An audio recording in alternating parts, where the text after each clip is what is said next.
600 പേര് മാത്രം പങ്കെടുത്ത പരിപാടിയിൽ 3000 പേർക്ക് എങ്ങനെ ബ്രേക്ക്ഫാസ്റ്റ് കൊടുക്കണം, 4000 പേർക്ക് എങ്ങനെ ലഞ്ച് കൊടുക്കണം, 5000 പേർക്ക് എങ്ങനെ ഡിന്നർ കൊടുക്കണം, അതൊക്കെ കണക്ക് എഴുതിയെടുത്തിരിക്കുകയാണ്. കള്ളക്കണക്ക്.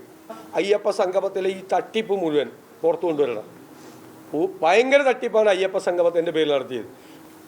കള്ളക്കണക്ക് എഴുതിയെടുത്തിരിക്കുകയാണ്. എല്ലാം കിടക്ക പോലും കാണാനില്ല. അവിടെ പന്തൽ കൊടുത്തതിൽ നടപടി, സർക്കാരിൻ്റെ പണവും ദേവസ്വം ബോർഡിൻ്റെ പണവും കൊടുക്കുമ്പോൾ നടപടിക്രമങ്ങൾ പാലിച്ച് വേണം കൊടുക്കാൻ. ഇഷ്ടപ്പെട്ട ആളുകൾക്ക് പന്തൽ കിട്ടാൻ വേണ്ടിയിട്ട് ഒരു തുക അങ്ങ് കൊടുക്കാൻ പറ്റില്ല. ടെൻഡർ പ്രൊസീജിയർ നടത്തിയിട്ട് വേണം കൊടുക്കാൻ. അപ്പോൾ കോടതി ഇതെല്ലാം ചോദ്യം ചെയ്തിരിക്കുകയാണ്.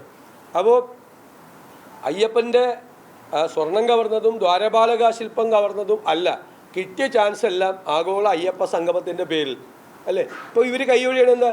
അയ്യപ്പനേക്കാളും വലിയ പടമുള്ള ഫ്ലെക്സിൽ മുഖ്യമന്ത്രി പിണറായി വിജയൻ്റെ വെച്ചിരുന്നത് ആഗോള അയ്യപ്പ സംഗമത്തിന്. ഇപ്പോൾ സർക്കാർ എങ്ങനെ കൈകഴുകണത്? സർക്കാർ കോടതി പറഞ്ഞത് സർക്കാർ ദേവസ്വം ബോർഡിനെ വെച്ചുകൊണ്ട് സർക്കാർ ചെയ്യുന്ന പരിപാടിയാണെന്നല്ലേ പറഞ്ഞത്. ഇപ്പോൾ സർക്കാർ കൈകഴുകുന്നത് ഞങ്ങൾക്കൊന്നുമില്ല എന്നാണ് ദേവസ്വം മന്ത്രി പറയുന്നത്. ദേവസ്വം മന്ത്രിക്ക് അതിനകത്ത് ഉത്തരവാദിത്വമുണ്ട്. ആരുടെയൊക്കെ സ്പോൺസർഷിപ്പ് കിട്ടി, ആരൊക്കെ പണം തന്നു, ഒരു കണക്കുമില്ല.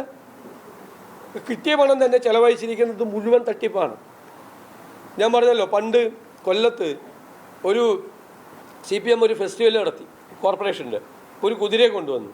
കുതിരയെ കൊണ്ടുവന്ന വാഹനത്തിന് വൗച്ചർ എഴുതിയെടുത്തു.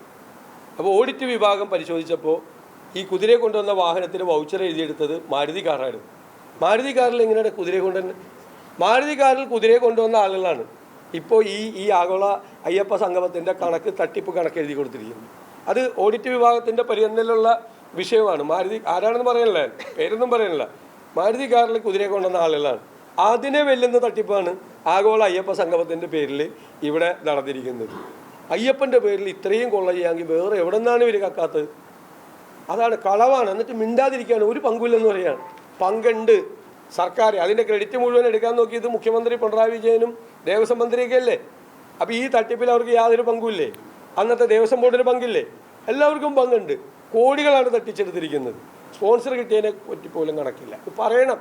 ജനങ്ങളോട് പറയാനുള്ള ബാധ്യത ഉണ്ടെങ്കിൽ ഞങ്ങൾ പറയിപ്പിക്കും, ഉറപ്പായിട്ട് പറയിപ്പിക്കും.